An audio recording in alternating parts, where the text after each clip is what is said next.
नदिया के पारे पार आबे बाई पंडरी पानी बाजार। सुनी नदिया के पारे पार आबे बाई पंडरी पानी बाजार।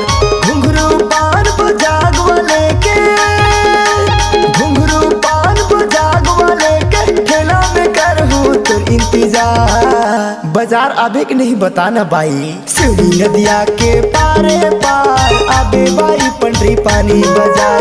सुनी नदिया के पारे पार आबे बाई पंडरी पानी बाजार।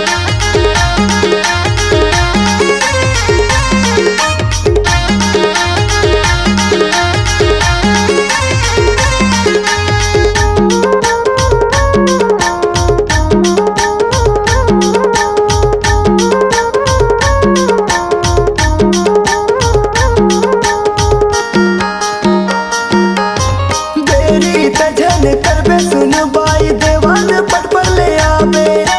देवान पट पर पंडरी पानी के रास्ता लाते झन भुलाबे। देवान पट पर पंडरी पानी के रास्ता लाते झन भुलाबे।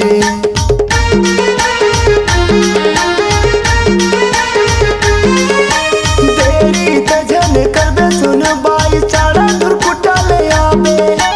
चाड़ा धुरकुटा पंडरी पानी के रास्ता लाते झन भुलाबे।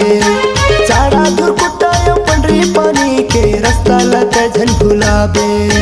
सुनी नदिया के पारे पार आबे बाई पंडरी पानी बाजार। सुनी नदिया के पारे पार आबे बाई पंडरी पानी बाजार।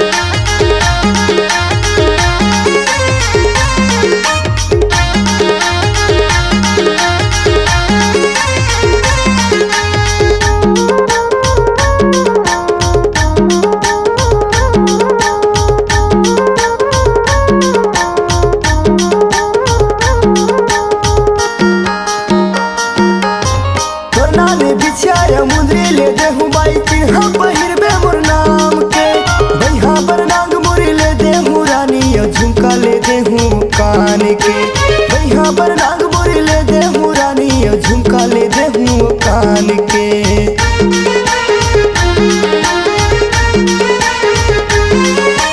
तोरना ने बिछाया मुंदरी ले देहूँ बाई चिन्हा पहिरबे मोर नाम के। भैया पर नाग मुरी ले देहूँ रानी झुमका ले देहूँ कान के। भैया पर नाग मुरी ले देहूँ रानी झुमका ले देहूँ कान के।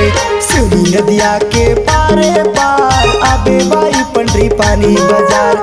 सुनी नदिया के पारे पार आबे बाई पंडरी पानी बाजार। घुंघरू पान बजाग वाले के, घुंघरू पान बजाग वाले के ठेला में करहूँ तो इंतजार। सुनी नदिया के पारे पार आबे बाई पंडरी पानी बाजार। सुनी नदिया के पारे पार आबे बाई पंडरी पानी बाजार। सुनी नदिया के पारे पार आबे बाई पंडरी पानी बाजार। सुनी नदिया के पारे पार आबे बाई पंडरी पानी बाजार। सुनी नदिया के पारे पार आबे बाई पंडरी पानी बाजार। आबे बाई पंडरी पानी बाजार। आबे बाई पंडरी पानी बाजार।